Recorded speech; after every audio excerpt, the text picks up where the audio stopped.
मेरे YouTube page astro knowledge पर आपका स्वागत है। नमस्कार, मैं हूं नरेश कुमार। सबसे पहले उन दर्शकों का धन्यवाद जिन्होंने पेज को सब्सक्राइब किया है, पेज के वीडियोस को शेयर कर रहे हैं, लाइक कर रहे हैं और कमेंट बॉक्स में हमें अपनी राय भी लगातार भेज रहे हैं। दोस्तों, आज का वीडियो गुरु पर है, देवगुरु बृहस्पति पर है। बृहस्पति राशि बदलने जा रहे हैं 15 मई को। ये 14 मई रात्रि को राशि बदलेंगे। इस बार जो गुरु की चाल है वो सामान्य चाल नहीं है। गुरु सामान्य तौर पर डेली जो मूवमेंट करते हैं किसी भी राशि में, वो 5 आर्क मिनट पर डे की स्पीड होती है उसकी। लेकिन इस बार जो गुरु की जो स्पीड है वो लगभग 11 आर्क मिनट पर डे की स्पीड से जो है वो गोचर करेंगे, यानी कि ट्रांजिट करेंगे।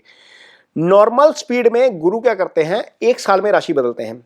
लेकिन जब गुरु की स्पीड सामान्य से ज्यादा हो जाती है तो गुरु का राशि परिवर्तन जल्दी भी हो जाता है। ऐसा पहले 99 में हुआ था, उसके पहले 98 में हुआ था। उस समय गुरु ने एक बार राशि बदली थी 128 दिन में, दूसरी बार राशि बदली थी 134 दिन में। इस बार राशि बदल रहे हैं 158 दिन में। यानी कि ये जो राशि परिवर्तन हो रहा है ये सिर्फ 6 महीने के आसपास, लगभग 158 दिन मीन्स 5.25 महीने के आसपास मान के चलिए। तो गुरु 15 मई को गोचर करेंगे, 18 अक्टूबर को निकल जाएंगे, कर्क राशि में चले जाएंगे। 18 अक्टूबर को कर्क राशि में जाकर दोबारा वापस आएंगे, क्योंकि ये वक्री हो जाएंगे। वक्री होकर फिर दोबारा वापस आएंगे मिथुन में और फिर मई तक यहीं रहेंगे और मई 14-15 के आसपास ही दोबारा राशि बदलेंगे। ये 1 साल का पीरियड है। लेकिन पीरियड ऐसा है कि एक बार अतिचारी हो जाएंगे। अतिचारी शब्द मैं यूज कर रहा हूं, ये एक्चुअली शीघ्र गति है। शीघ्र गति हो जाएंगे, शीघ्र गति होकर आगे जाएंगे, आगे जाकर फिर दोबारा रेट्रोग्रेड होंगे, रेट्रोग्रेड होकर पीछे आएंगे, फिर मिथुन में आ जाएंगे। तो मिथुन में यहां पर रहेंगे अगले साल मई तक। तो गुरु चूंकि ब्लेसिंग्स के कारक हैं, इसका आपके ऊपर क्या असर पड़ेगा ये वीडियो में चर्चा करेंगे।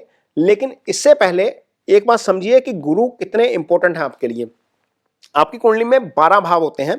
12 भाव में से दूसरा भाव होता है धन का, पंचम होता है बुद्धि विवेक का, संतान का, इसको सुत भाव कहते हैं। नवम होता है आपका भाग्यस्थान, इसे अध्यात्म भी देखा जाता है, इससे फादर की भी चर्चा की जाती है। 11वां भाव होता है आपके लाभ का, यानी कि आय का। तो 8 में से 4 भावों के कारक गुरु हैं।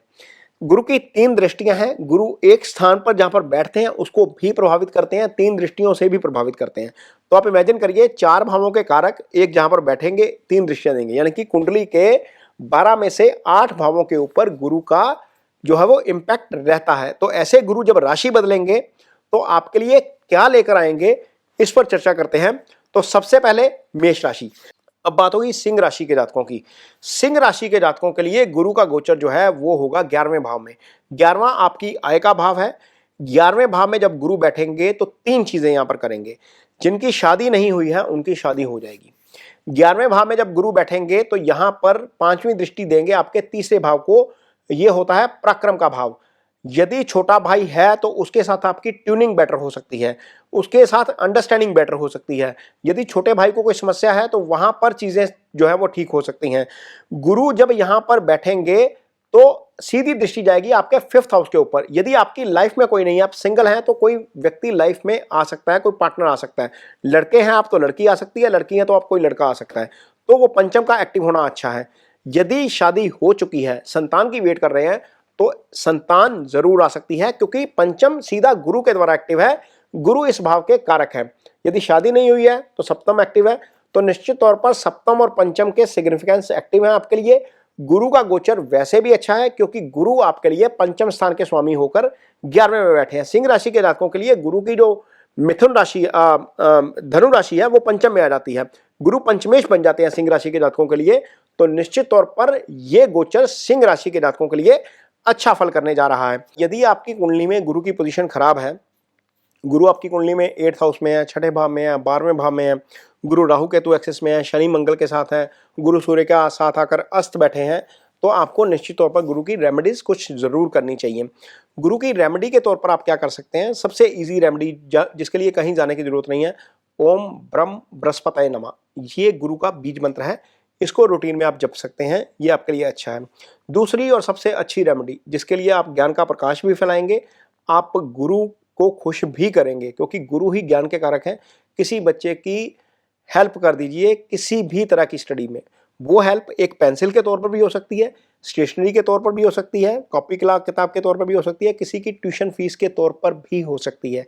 ये दूसरी सबसे अच्छी रेमेडी है गुरु की, क्योंकि आपने डोनेशन करनी है ना, तो ऐसी जगह पर करिए जहां पर ज्ञान का प्रकाश हो, तो आपके लिए डेफिनेटली अच्छा हो जाएगा। वैसे तो पीली चीज़ों की डोनेशन कही जाती है गुरु के लिए, लेकिन गुरु जिस चीज़ के कारक हैं उसका यदि हम डोनेशन करते हैं तो निश्चित तौर पर उसके आपको अच्छे फल मिलते हैं। तीसरी चीज़ जो आप कर सकते हैं वो है गुरु का जो है वो फल का पेड़ लगाना। जो नॉर्मल पेड़ होता है वो बुध से आता है, गुरु फलदार पेड़ों के कारक हैं। यदि आप एक पौधा लगाते हैं, खासतौर पर जो धनु राशि के हैं या जो मीन राशि के हैं, एक पौधा लगाते हैं और वो फलदार पौधा है, तो वो फलदार पौधा आपको फल तो देगा ही देगा, गुरु आपको अलग से फल देंगे। मीन आप पर्यावरण की भी हेल्प कर जाएंगे, आप गुरु भी अच्छा कर जाएंगे। तो वीडियो के स्टार्टिंग तो मैंने बताया ही है कि गुरु किस किस भाव के कारक हैं।